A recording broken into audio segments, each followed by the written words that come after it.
అదే RTV app వార్తల్ని క్షణాల్లో చదివే అవకాశం ఉంటుంది. ఒక న్యూస్ పేపర్, ఒక టెలివిజన్ ఛానల్ మీ చేతుల్లో ఎప్పుడూ ఉంటాయి. కుమరవెల్లి మండలం గురువన్నపేటలో మైనర్ బాలికపై అత్యాచార ఘటన మొత్తం ఊరంతా ఒక దిగ్భ్రాంతికరమైనటువంటి వాతావరణం నెలకొంది. దీనికి సంబంధించి వెంటనే పోలీసులు కూడా రంగంలోకి దిగారు.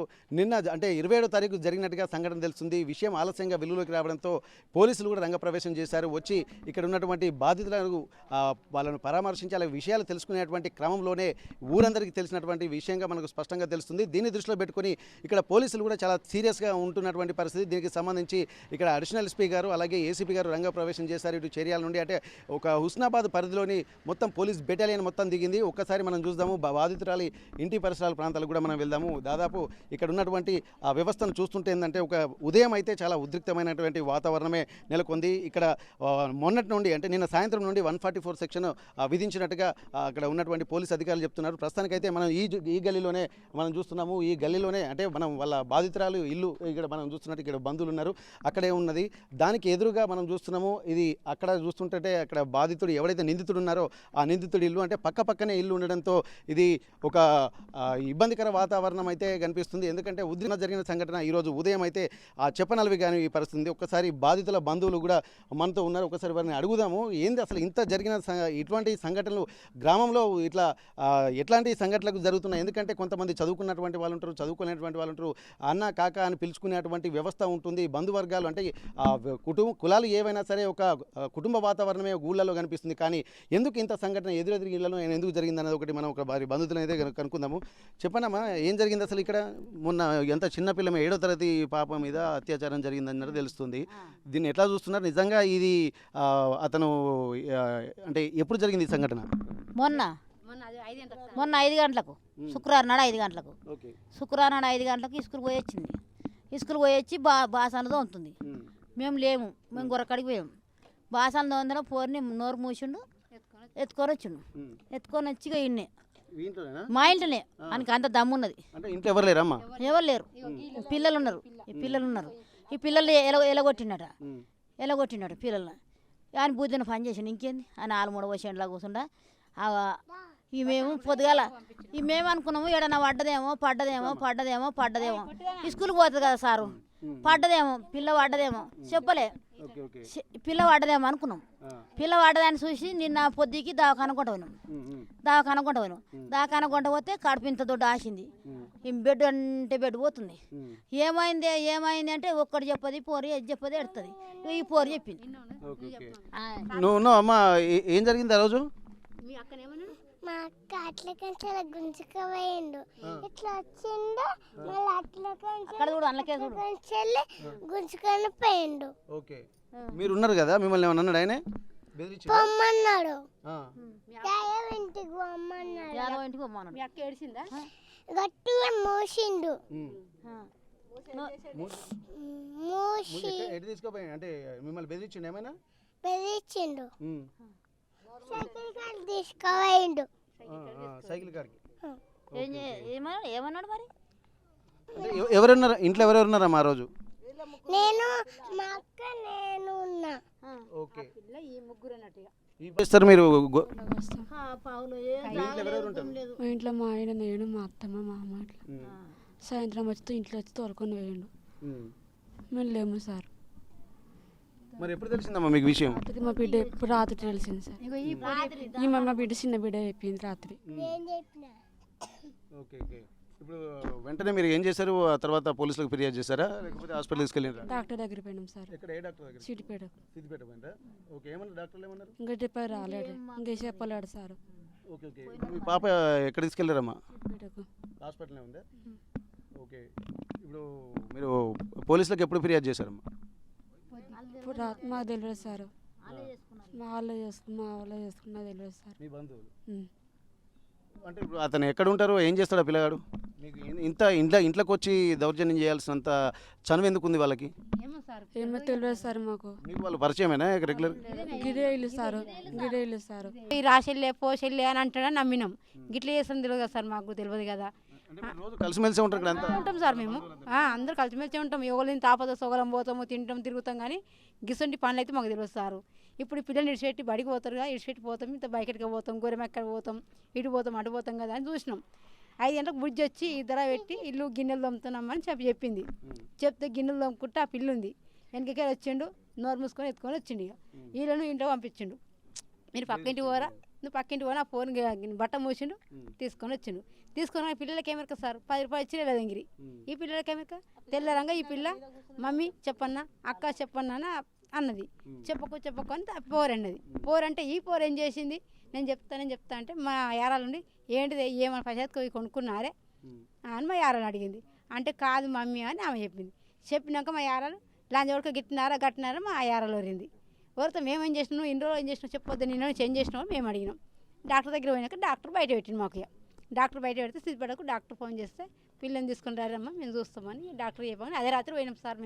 మేము పోలీస్ కంప్లైంట్ కూడా చేయలే. ఇక వరుతున్నాగా వాళ్ళు మాకు ఎట్లయినా భయం పరంగా ఉందని వాళ్ళకి ఫోన్ చేసి వాళ్ళు వచ్చేసారు. అదొకటి అయింది సార్. ఇక గిద్దే వాళ్ళు ఏం చేస్తారు, మా పిల్లగాడు ఏం చేస్తాడు? కాలరు డిసెంబర్ జేసిప్పులు ఏ దొరుకుతాయి పని చేస్తారు. అవన్నీ అది గిరాకీ ఏ వాళ్ళు మనం మాసం గిరాకీ చెప్తే అలా చేస్తూ ఉంటారు. వరికోసే మిషన్లు ట్రాక్టర్లు అన్నీ సార్. వాళ్ళకు ఒక్కటి లేదని వస్తలేదు భూమి మీద అన్నీ. ఇప్పుడు వాళ్ళు ఇంత జరిగిన సంఘటన జరుగుతుంది, మరి న్యాయం చేయాలన్నప్పుడు పోలీసులు కూడా అందరూ వచ్చిండ్రు కదా.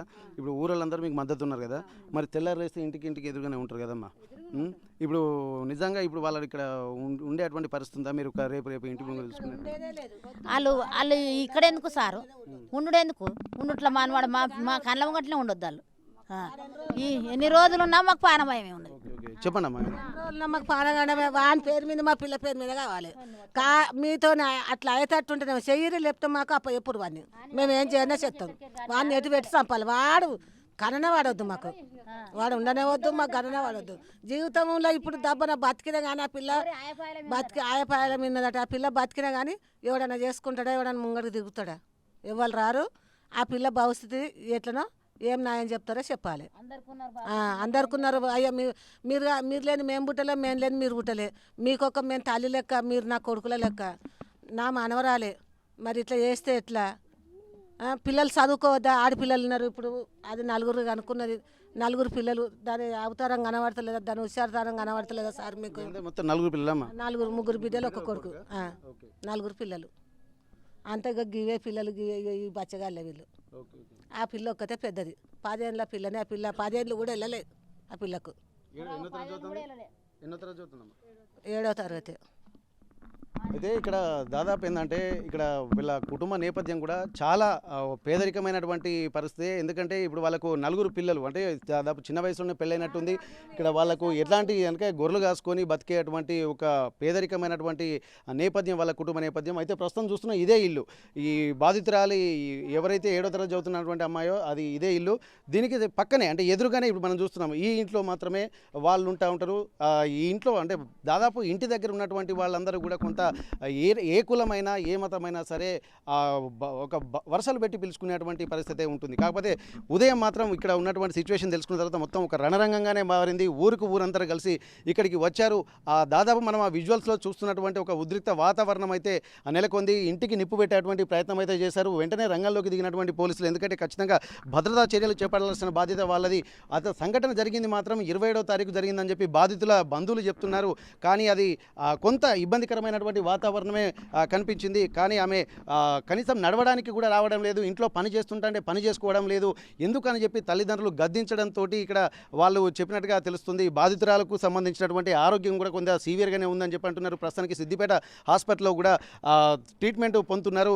దానికి సంబంధించి జిల్లా ఎస్పీ కూడా చాలా సీరియస్గా ఉన్నారు. ఎందుకంటే తను కూడా ఒక మహిళ కాబట్టి ఇట్లా ఎటువంటి బాధితులను ఎట్టి పరిస్థితుల్లో ఉపేక్షించేది లేదన్నటువంటి ఒక ఇండికేషన్స్ వాళ్ళు ఇచ్చారు. దాదాపు ఇక్కడ అడిషనల్ ఎస్పీతో సహా ఇక్కడ ఏసీపీ గారు కూడా ఉన్నారు. మొత్తం ఇక్కడ చుట్టుపక్కల ఉన్నటువంటి పోలీస్ బెటాలియన్ మొత్తం దిగింది. దాదాపు ఉదయం ఇక్కడ ఆ కార్లను కూడా పూర్తిగా ధ్వంసం చేసినటువంటి పరిస్థితి. కోపోద్రిక్తులైనటువంటి గ్రామస్తులు కూడా ఇక్కడ వచ్చి తన బాధితురాలకి బంధువులు కూడా ఇక్కడికి చేరుకున్నారు. కార్లకు కూడా నిప్పు పెట్టేటువంటి ప్రయత్నం చేశారు. ఇక్కడ అయినప్పటికీ కూడా కొంత పోలీసులు కొంత వాళ్ళని సముదాయించేటువంటి ప్రయత్నం చేశారు. అయినప్పటికీ కూడా వెనక్కి తగ్గని గ్రామస్తులు కూడా ఇంకా ఒక ఉద్రిక్తత కోసం వాళ్ళు వెంపర్లాడారు. దాదాపు ఇంట్లో ఫ్యాన్లు కూడా అన్ని తిరుగుతూనే ఉన్నాయి. ఇదే ఇల్లు బాధితుడి ఇల్లు ఇది. మనం ఇక్కడ నుంచి చూస్తే రెండు రకాలుగా చూడొచ్చు. మనం ఒకే యాంగిల్లో ఇప్పుడు తన ఇల్లు ఇది చూడొచ్చు. అటు పక్కనే చూస్తుంటే ఆ ఎదురుగా మనకు కనిపించేటువంటి ఇల్లే బాధితురాలి ఇల్లు, ఇది నిందితుడి ఇల్లు. దీనికి సంబంధించి కూడా అంటే తెల్లారు లేస్తే తెలిసిన వ్యక్తులే కదా అని చెప్పి నమ్మిపోయారు. ఇంట్లో ఎవరూ లేని సమయంలో అంటే గొర్రెల కాపరికి వాళ్ళ తల్లి వెళ్తుంది, వాళ్ళ తండ్రి వెళ్తున్నారు, అందరూ వెళ్తున్నారు. అయినప్పటికీ కూడా అంటే రోజు అదను చూసి అంటే ఇంట్లో ఎవరు లేరన్నటువంటి ఒక అదను చూసి తను ఇట్లాంటి చర్యలకు ఒడిగట్టాడని చెప్పి ఇక్కడ చుట్టుపక్కల బంధువులు చెప్తున్నారు. మొత్తం ఈరోజు అయితే ఇక్కడ వాతావరణం అయితే జేసీబీ అంటే ఇది మొత్తం దాదాపు పగలగొట్టారు. ఆ ట్రాక్టర్కు సంబంధించి వీటన్నిటిని కూడా ధ్వంసం చేసేటువంటి కార్యక్రమాలకు కూడా రూపకల్పన చేసినటువంటి పరిస్థితి. దీనికి సంబంధించి ఇప్పటి వరకు కొంత నిందితుని కూడా పోలీసులు అదుపులో తీసుకున్నారు. ఫోక్సో యాక్ట్ కింద కూడా కేసు నమోదు చేశారు. ఎటువంటి పరిస్థితులలో నిందితుని మాత్రం వదిలిపెట్టేది లేదన్నటువంటి విషయంగా అన్ని రకాల సెక్షన్ల కింద కేసులు నమోదు చేసినట్టు కూడా పోలీసులు చెప్తున్నటువంటి పరిస్థితి. ప్రస్తుతానికైతే పోలీసులు ఎట్లాంటి విఘాతం కలగకుండా, శాంతి భద్రతలు విఘాతం కలగకుండా కూడా అంతా రంగంలో దిగారు. దాదాపు ఈ ఊర్లోనే 144 సెక్షన్ ఏర్పాటు చేశారు. ఎవరిని కూడా ఈ చుట్టుపక్కల పరిసర ప్రాంతాలకు, ఈ బాధితురాల ఇంటికి అలాగే నిందితుల ఇంటి పరిసర ప్రాంతాలకు కూడా రానివ్వకుండా కేవలం పోలీసులు మాత్రమే ఉన్నారు. ఇక్కడ మనం చూస్తే ఆ బాధితుల కుటుంబ సభ్యులు, వాళ్ళ బంధువులు తప్ప బయటి వ్యక్తులను ఎవరిని ఇక్కడికి రానిచ్చేటువంటి పరిస్థితి లేదు. దీనికి సంబంధించి కూడా ఎందుకంటే ఈ మధ్యలో జరుగుతున్నటువంటి సంఘటనలు కూడా చాలా తీవ్రంగా పరిగణించాల్సి వస్తుంది. ఎందుకంటే సభ్య సమాజం తలదించుకునే విధంగా ఒక మైనర్ బాలికను కూడా ఇట్లా అత్యాచారం చేయడము, దానికి ఒడిగట్టడము, అంటే పరిస్థితులు అనుకూలించకపోతే చంపేటువంటి పరిస్థితులు కూడా ఎన్నో చూసాము. అట్లాంటి పరిస్థితులు కూడా గత కొద్ది రోజులుగా చాలా జరుగుతున్నాయి. ఇటు మొన్ననే జూనియర్ డాక్టర్ సంబంధించినటువంటి విషయము, వాళ్ళు అంటే కొంత మెచ్యూరిటీ అయినప్పటికీ కూడా అటువంటి వాళ్ళనే అట్లా చేస్తున్నప్పుడు ఒక మైనర్ బాలికను కూడా ఇట్లా చేయడం కూడా చాలా తీవ్రంగా పరిగణించాల్సినటువంటి అవసరము. ఇటువంటివి కూడా కొన్ని గ్రామీణ నేపథ్యాలలో కూడా ఇట్లాంటి జరగడానికి కూడా చాలా తీవ్రంగా పరిగణించాల్సినటువంటి అవసరం అయితే కనిపిస్తుంది. ఇప్పటి వరకు నిందితులపై ఎలాంటి చర్యలు తీసుకుంటారు, వాళ్ళకి ఎట్లాంటి శిక్షలు విధిస్తారన్నటువంటి ఆలోచనలు మాత్రం సభ్య సమాజం కూడా చేస్తున్నటువంటి పరిస్థితి. ఇప్పటి వరకు కొన్ని ఎందుకంటే ఇటువంటి అంటే చట్టాలు ఎన్ని వస్తున్నప్పటికీ కూడా నిందితులకు కఠిన శిక్షలు విధించకపోవడం వల్లనే పెట్టరేగిపోతున్నారన్నటువంటి ఒక ఆందోళన కూడా ఉన్నాయి. దాన్ని దృష్టిలో పెట్టుకుని దిశ లాంటి చట్టాలు వచ్చినప్పటికీ కూడా ఇంకా అత్యాచారాలు జరుగుతూనే ఉన్నటువంటి పరిస్థితి. అందులో మైనర్ బాలికల మీద జరగడానికి కూడా చాలా తీవ్రంగా పరిగణించాల్సినటువంటి అవసరం. ఎందుకంటే ఇప్పటికే చాలామంది చెప్తున్నారు దుబాయ్ లాంటి చట్టాలు వస్తే తప్ప ఇక్కడ ఎట్లాంటి న్యాయం జరగదన్న దాని మీద ప్రతి సంఘటన జరిగిన ప్రతిసారి కూడా ఇట్లాంటివి చెప్తూనే ఉన్నారు. కానీ చట్టాల్లో మాత్రం ఇంకా కఠినత్వం రావాల్సినటువంటి అవసరం ఉందని చెప్పి ఇక్కడ స్థానికులకు గుర్తు చేస్తున్నటువంటి పరిస్థితి. ఈరోజు 29th ఎర్లీ మార్నింగ్ 2 o'clockకి కొమరవల్లి పోలీస్ స్టేషన్ లిమిట్స్లో ఒక పోక్సో యాక్ట్ కేసు మీద కంప్లైంట్ ఇవ్వడం జరిగింది. ఆ కంప్లైంట్లో అక్యూజ్డ్ ఒక మైనర్ అమ్మాయిని సెక్షువల్ అసాల్ట్ చేసిండన్న దాని మీద ఇమ్మీడియట్గా కేసు రిజిస్టర్ చేసి కొమరవల్లి పిఎస్లో 2 o'clockకి విక్టిమ్ స్టేట్మెంట్ 2:30కి ఉమెన్ ఇన్స్పెక్టర్ రికార్డ్ చేసిన తర్వాత అక్యూజ్డ్ ఆ మైనర్ ఎవరినైతే చెప్తుందో అతన్ని 3 o'clockకి కస్టడీకి తీసుకోవడం జరిగింది. ఇవాళ ఎర్లీ మార్నింగ్ 3 o'clockకి కస్టడీకి తీసుకొని ఇమ్మీడియట్గా రిమాండ్ రిపోర్ట్ తయారు చేసి అతన్ని వితిన్ 2-3 hours జైలుకి పంపించడం జరిగింది. కాబట్టి ఈ పోక్సో యాక్ట్ కేసులో పోలీస్ కంప్లైంట్ వచ్చిన 4 hours లోపల విక్టిమ్ స్టేట్మెంట్ రికార్డ్ చేసేసి విక్టిమ్ని మెడికల్ ఎగ్జామినేషన్ పంపిన తర్వాత అక్యూజ్ని కూడా ఇమ్మీడియట్ కస్టడీకి తీసుకొని రిమాండ్ చేయడం జరిగింది. అయితే దీని తర్వాత కాన్సిక్వెన్స్గా అదే ఊరికి చెందిన ఒక అతను సోషల్ మీడియాలో ఈ కేసు గురించి పోస్ట్ చేయడం జరిగింది. ఈ పోస్ట్ని వాళ్ళ విలేజ్ సోషల్ మీడియా గ్రూప్లో పోస్ట్ చేసినప్పుడు అది అందరూ విలేజెస్ చూసి ఒక ఫాల్స్ ఇంప్రెషన్లో ఇంకా యాక్షన్ ఏమీ కాలేదన్న ఇంప్రెషన్లో వాళ్ళందరూ కూడా ఒక గ్రూప్గా ఫామ్ అయ్యి law and order problem create చేయడానికి ప్రయత్నం చేశారు. ఆ విలేజ్లో law and order problem create చేసేదానికి ప్రయత్నం చేసినప్పుడు ఇమ్మీడియట్గా పోలీస్ రష్ అయ్యి దాన్ని నార్మసీకి తీసుకురావడం జరిగింది. ఇప్పుడు ఆ ఊర్లో ఎట్లాంటి లా అండ్ ఆర్డర్ ప్రాబ్లం లేదు, సిచ్యుయేషన్ అంతా కూడా పీస్ఫుల్గా ఉంది. అయితే ఈ సందర్భంగా చెప్పేది ఏంటంటే ఈ పోక్సో యాక్ట్ లాంటివి చాలా సెన్సిటివ్ కేసెస్ మన యాక్ట్లోనే ఉంటుంది. అవన్నీ కూడా కాన్ఫిడెన్షియల్గా ఇన్వెస్టిగేట్ చేయాలి. అండ్ విక్టిమ్ గురించి ఎక్కడా కూడా బయట డీటెయిల్స్ ఎక్కడ కూడా చెప్పకూడదు.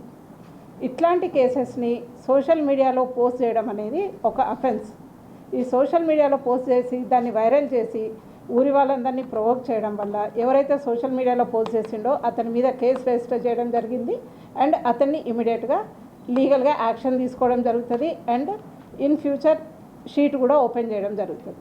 అండ్ ఈ ఇష్యూలో ఇన్ టైం యాక్షన్ తీసుకున్న తర్వాత కూడా ఎవరైతే లా అండ్ ఆర్డర్ చేతిలోకి తీసుకొని న్యూసెన్స్ క్రియేట్ చేయాలని చూసిండ్రో వాళ్ళందరి మీద కూడా కేసు రిజిస్టర్ చేయడం జరిగింది అండ్ వాళ్ళందరి మీద కూడా లీగల్గా యాక్షన్ తీసుకోవడం జరుగుతుంది. ఇప్పుడు ఆ ఊర్లో అంత ప్రశాంతంగా ఉంది, ఎట్లాంటి ఇబ్బంది లేదు. కాబట్టి ఎవరు కూడా ఫాల్స్ రూమర్స్ కానీ ఫాల్స్ న్యూస్ ఏది కూడా నమ్మకూడదు. అండ్ ఎవరు కూడా లా అండ్ ఆర్డర్ చేతిలోకి తీసుకొని యాంటీ సోషల్ యాక్టివిటీస్ ఏవి కూడా చేయొద్దని కోరుకుంటున్నాం. Thank you. Men and children మీద ఎట్లాంటి అఫెన్సెస్ అయినా కానీ జీరో టాలరెన్స్ ఫర్ దట్. ఎక్కడ కూడా చిన్న అఫెన్స్ కూడా విమెన్ ఆర్ చిల్డ్రన్ మీద జరగకూడదు అండ్ దానికి జీరో టాలరెన్స్. ఏవైనా మీ నోటీస్కి వచ్చినప్పుడు ఇమ్మీడియట్గా పోలీస్ నోటీస్కి తీసుకురండి, స్విఫ్ట్ యాక్షన్ ఉంటుంది. ఈ కేసులో కూడా 2 o'clockకి ఎఫ్ఐఆర్ అయితే బై 3 విక్టిమ్ ఎగ్జామినేషన్ కంప్లీట్ అయిపోయింది అండ్ అక్యూజ్డ్ కూడా మా కస్టడీలో ఉన్నారు. ఎర్లీ మార్నింగ్ 3 o'clockకి ఇమ్మీడియట్గా SHO టీమ్ ఫామ్ చేసి ప్లేస్కి పంపించి అక్యూజ్ని తీసుకొచ్చి కస్టడీకి తీసుకోవడం జరిగింది అండ్ ఆల్సో ఇవాళ రిమాండ్ కూడా కంప్లీట్ అయిపోయింది. కాబట్టి ఇందులో ఎట్లాంటి డిలే కానీ ఏమీ జరగలేదు and any offences on children or విమెన్కి zero tolerance and will take care of that. మీకు ఏమన్నా నోటీస్కి వచ్చినా కానీ ఇమీడియట్గా మా నోటీస్లో పెట్టండి. మరిన్ని వీడియోస్ కోసం ఛానల్ ని సబ్స్క్రైబ్ చేయండి, లేటెస్ట్ అప్డేట్స్ కోసం వాట్సాప్ ఛానల్ ని ఫాలో చేయండి అండ్ లింక్ డిస్క్రిప్షన్ లో ఉంది.